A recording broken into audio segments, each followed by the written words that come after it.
BJP എക്കാലവും അവർ പറയുന്ന ഇല്ലെങ്കിൽ അവരുടെ പ്രചരണ റാലികളിലും മറ്റും അവർ പറയുന്ന ഒരു കാര്യമുണ്ടായിരുന്നു. ഞങ്ങൾ ഉണ്ടായിരുന്നെങ്കിൽ മുമ്പേ സ്ഫോടന പരമ്പര ഇല്ലെങ്കിൽ തീവ്രവാദ ആക്രമണം നടക്കില്ലായിരുന്നു. അഥവാ അത് നടന്നിരുന്നെങ്കിൽ അവരുടെ ഇടങ്ങളിൽ പോയി, അതായത് ആ പ്രതികൾ എവിടെയൊക്കെയാണോ ആ ഇടങ്ങളിൽ പോയി ഞങ്ങൾ തീർത്തേൻ എന്ന് അമിത്ഷാ ഈ കഴിഞ്ഞ ദിവസം കൂടി പറഞ്ഞിരുന്നു. BJP എക്കാലവും പറഞ്ഞത് തങ്ങൾ അധികാരത്തിൽ വന്നാൽ ഇതിന് പ്രതികാരം ചെയ്യുമെന്ന് പറഞ്ഞിരുന്നു.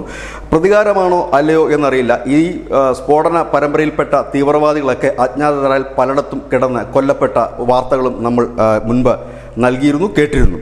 ഇപ്പോൾ അതിലെ മുഖ്യ സൂത്രധാരനായ, അതായത് 2008 നവംബർ 26 രാജ്യത്ത് നടക്കിയ മുംബൈ ഭീകരാക്രമണത്തിൻ്റെ, അതായത് 22 വിദേശികളടക്കം 195 പേരുടെ മരണത്തിനിടയാക്കിയ ആക്രമണം, Chhatrapati Shivaji terminal, railway station, Nariman point, Taj hotel, Leopold cafe തുടങ്ങിയ 10ഓളം ഇടങ്ങളിൽ അഴിഞ്ഞാടിയ ഭീകരർ നമ്മളുടെ പൗരന്മാരടക്കം 195 പേരെയാണ് കൊല്ലപ്പെട്ടത്. അതിലെ മുഖ്യ സൂത്രധാരനായ തഹവൂർ റാണ, ആ തഹവൂർ റാണയെ വിട്ടുകിട്ടണമെന്ന് പാകിസ്ഥാൻ വംശജനാണ്.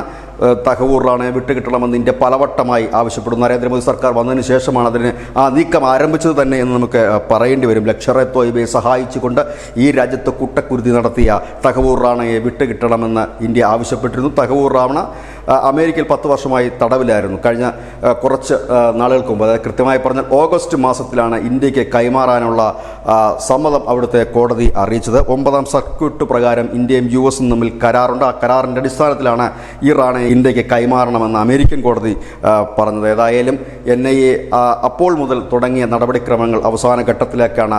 ഈ മാസം തന്നെ തഹവൂർ റാണയെ ഇന്ത്യയിലേക്ക് എത്തിക്കും, ഇന്ത്യയിലെത്തും എന്നുള്ള ഒരു വാർത്ത തന്നെയാണ് ഈ അവസരത്തിൽ പ്രേക്ഷകർക്ക് നൽകാനുള്ളത്. മോദിയുടെ ഒരു ന്യൂ ഇയർ സമ്മാനമെന്ന് തന്നെ നമുക്ക് പറയേണ്ടി വരും. കാരണം നമ്മുടെ ആത്മാഭിമാനത്തെ ചോദ്യം ചെയ്ത, നമ്മളുടെ പൗരന്മാരെ അടക്കം കൊലവിളിച്ച ഭീകരന്മാരെ ഒന്നൊന്നായി വീഴ്ത്തുമ്പോൾ ജീവനോടെ ഉള്ള അവശേഷിക്കുന്ന ഭീകരന്മാരിൽ ഒരാളായ റാണയെ ഈ രാജ്യത്ത് കൊണ്ടുവരുന്നു. ഈ രാജ്യത്തിൻ്റെ നിയമമനുസരിച്ച് വിചാരണ ചെയ്യുന്നു.